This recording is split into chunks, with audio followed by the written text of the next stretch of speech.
Assalamualaikum warahmatullahi wabarakatuh. Saya Firda Mulyanti akan mempresentasikan hasil kerja saya yang berjudul Struktur Berita. Dilansir dari Herman R.N. dalam buku Jurnalistik Praktis 2018, berita adalah laporan peristiwa yang bernilai jurnalistik atau memiliki nilai berita atau news value, aktual, faktual, penting, dan menarik. Sementara dalam Kamus Besar Bahasa Indonesia, berita diartikan sebagai laporan, kabar, cerita, atau keterangan mengenai kejadian atau peristiwa yang hangat. Ciri-ciri teks berita. Berikut ciri teks berita. 1. Teks berita bersifat objektif.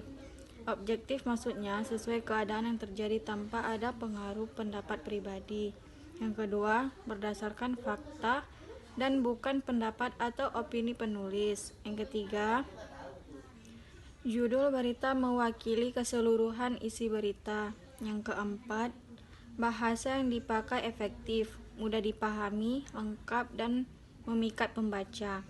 Kelima, informasi atau suatu peristiwa disampaikan secara urut atau kronologis. Yang keenam, data dalam teks fakta disajikan lengkap, sesuai konteks, dan dapat dibuktikan kebenarannya oleh semua orang.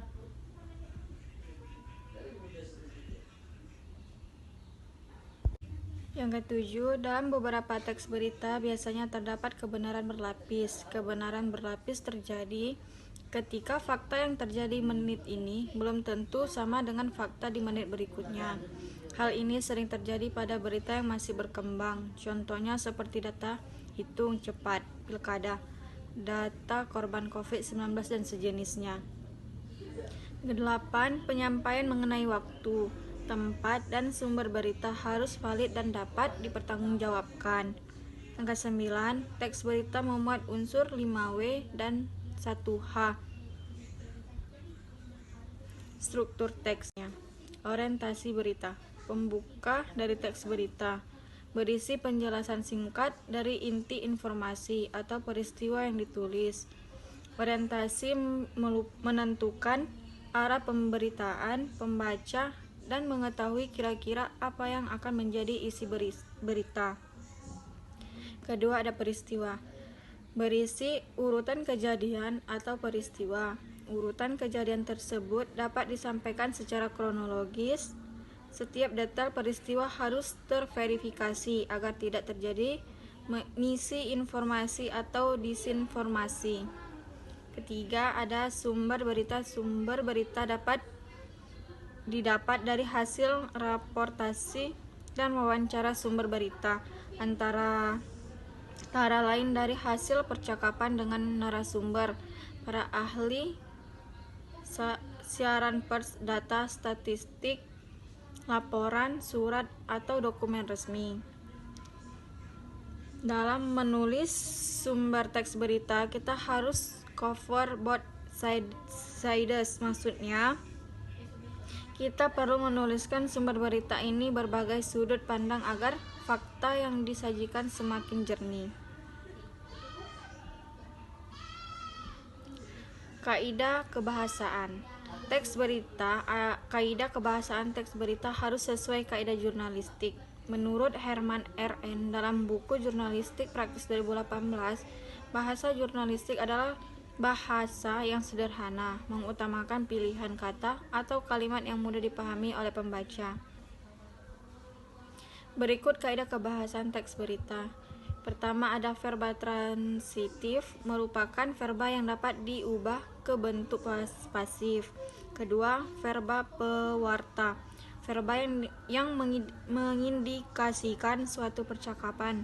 Contohnya kata ujar, gagas, tukas, ucap, tutur, dan sejenisnya. Yang ketiga, adverbia, kelas kata yang memberikan keterangan semakin jernih. Kaidah kebahasaan teks berita. Kaidah kebahasaan teks berita harus sesuai kaidah jurnalistik. Menurut Herman R.N. dalam buku Jurnalistik Praktis 2018, bahasa jurnalistik adalah bahasa yang sederhana, mengutamakan pilihan kata atau kalimat yang mudah dipahami oleh pembaca. Berikut kaidah kebahasan teks berita. Pertama, ada verba transitif, merupakan verba yang dapat diubah ke bentuk pasif. Kedua, verba pewarta, verba yang mengindikasikan suatu percakapan. Contohnya kata ujar, gagas, tukas, ucap, tutur, dan sejenisnya. Yang ketiga, adverbia, kelas kata yang memberikan keterangan tempat, waktu, suasana, atau cara. Keempat, konjungsi, kata penghubung, contohnya dan, atau, lalu, kemudian, serta, dan sejenisnya. Kelima, kutipan langsung, kalimat yang diucapkan narasumber dan ditulis menggunakan tanda petik. Keenam, kutipan tidak langsung, informasi dari narasumber yang ditulis ulang tanpa tanda petik. Penulis menggunakan kutipan tidak langsung agar mempermudah pembaca memahami teks berita. Dituangkan karena bahasa lisan terkadang kurang dapat dipahami bila dituangkan begitu saja, tanpa ada penyesuaian dengan ragam tulis. Ketujuh, bahasa yang digunakan baku, sederhana, menarik, singkat, padat, lugas, dan komunikatif. Kedelapan, bahasa dalam teks berita harus netral atau objektif. Dan terakhir, memuat bahasa denotatif atau arti sebenarnya. Bahasa yang digunakan tidak boleh ambigu dan menimbulkan salah persepsi. Baiklah, hanya itu yang dapat saya sampaikan. Lebih dan kurang saya mohon maaf. Wassalamualaikum warahmatullahi wabarakatuh.